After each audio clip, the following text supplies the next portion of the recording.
C'est un vote qui ne plaît pas du tout à Donald Trump. Le Conseil de sécurité lundi, puis l'Assemblée générale ont condamné la reconnaissance de Jérusalem comme capitale d'Israël par les États-Unis. Et contrairement au vote de lundi, cette fois-ci, les États-Unis n'ont pas pu opposer leur veto. Le résultat est sans appel largement applaudi. Et ce, malgré les menaces du président américain, qui promet des mesures de rétorsion à ceux qui ne s'alignent pas sur sa position.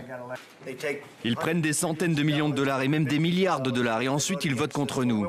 On les surveille, laissez-les voter contre nous, nous économiserons beaucoup d'argent. Cela nous est égal. Aucun détail n'a encore été donné sur ces sanctions. Mais un pays comme l'Égypte pourrait par exemple se voir refuser l'aide financière américaine annuelle d'1 milliard. On s'en souviendra le jour où on nous demandera encore une fois d'être le pays le plus généreux à l'égard des Nations Unies. Une position américaine qui choque et n'impressionne pas. Vous ne pouvez pas acheter la volonté démocratique de la Turquie avec vos dollars. C'est notre décision.